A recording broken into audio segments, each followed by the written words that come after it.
साथियों जोहार, जय मुरली मसीह, जय यीशु मसीह की। सब सुने सत्य और मेहनत की।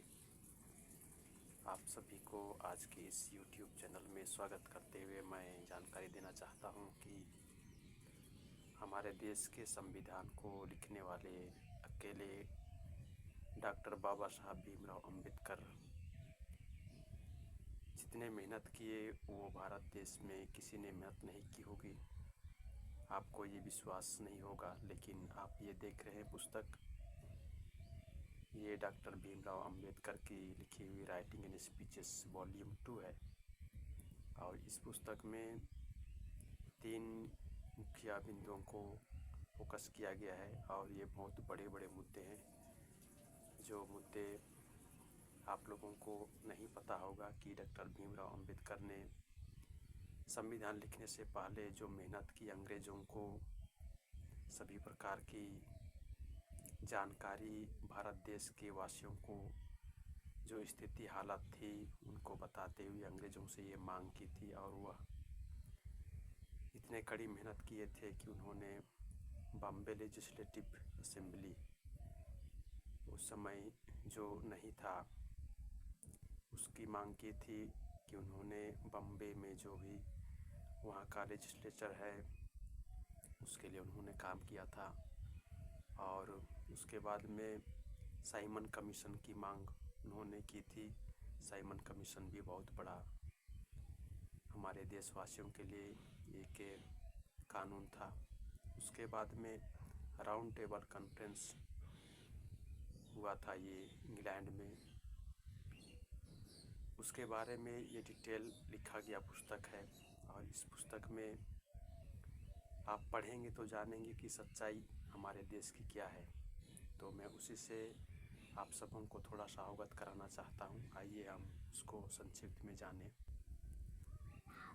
ये कंटेंट्स आप देख रहे हैं, इसमें बहुत सारे मुद्दे हैं। जो पार्ट 1 दिख रहा है, doctor Ambedkar in the Bombay legislator. तो इस बॉम्बे लेजिस्लेचर में उन्होंने जो भी बातें की है उनको उन्होंने लिख करके रखा है। इसमें आप देख रहे हैं 33 बिंदुओं पर ये मुद्दे दिए गए हैं। आप इसको पढ़ करके जान सकते हैं। और यदि आपको इंग्लिश नहीं आती होगी तो थोड़ा सा दिक्कत होगा, लेकिन मैं आप लोगों को ये संक्षिप्त उनका लिखा हुआ पुस्तक को दिखा रहा हूँ। जिस पुस्तक को भारत सरकार नहीं दिखाती है, इसको छिपा करके रखी है। और इसको छिपाने का मकसद उनका यही है कि हमारे देश में जो भी ब्राह्मणवादी व्यवस्था है उस ब्राह्मणवादी व्यवस्था को वो लोग बनाए रखना चाहते हैं। और डॉक्टर भीमराव अंबेडकर के द्वारा लिखी हुई पुस्तकें हैं जो भारत देश के मूल निवासियों का ST SC OBC और माइनॉरिटी का जो हक अधिकार की बातें हैं उसको छिपा दिया गया है। लेकिन डॉक्टर भीमराव अंबेडकर ने इस पुस्तक में उसको लिख करके रखी है और आप इसको पढ़ करके जान सकते हैं, समझ सकते हैं। अगले पेज में आप देख सकते हैं कि यहाँ दूसरा पार्ट भी दिख रहा है और पहला पार्ट का भी कुछ अंश बाकी है, तो वो भी यहाँ पर आपको दिख रहा है जो आपको 47 बिंदु तक दिखाई दे रहा है। और इतने सारे बातों को आपको जानकारी रखने के लिए पढ़ना पड़ेगा, जानना पड़ेगा। लेकिन मैं आप लोगों को ये पढ़ने के लिए अभी जानकारी नहीं दे सकता हूँ, बस ये मुख्य बिंदुओं को आप लोगों को दिखाना चाह रहा हूँ। और दूसरा पार्ट में यहाँ दिख रहा है doctor Ambedkar with the Simon commission, Indian statutory commission, ये लिखा हुआ दिख रहा है। और ये दूसरा पार्ट में भी इतने सारे मुद्दे हैं जिसको आज तक हम लोग नहीं जानते हैं। और इस मुद्दों को भी हमें पढ़ना, जानना ज़रूरी है, समझना ज़रूरी है।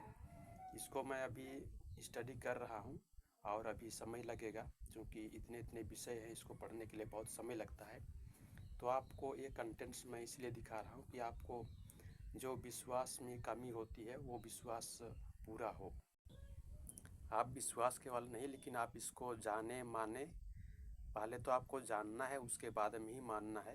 अन्यथा हम लोग बिना जाने मानते हैं तो वो भी ब्राह्मणवादी व्यवस्था के अंतर्गत ही हम लोगों को ढकेलने की बात कही जाती है। इसलिए पहले जानिए, देख करके जानिए, ढूंढ करके जानिए, उसी को कहा जाता है शिक्षित करो, संगठित करो और संघर्ष करो, क्रांति करो, आंदोलन करो।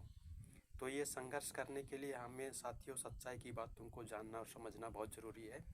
ये तीसरा पार्ट है। तीसरा पार्ट में doctor Ambedkar at the round table conference यहाँ लिखा हुआ है और ये यहाँ पर 8 बिंदुएं दिखाई दे रही हैं और आपको इधर पेज संख्या भी दिखाई दे रहा होगा।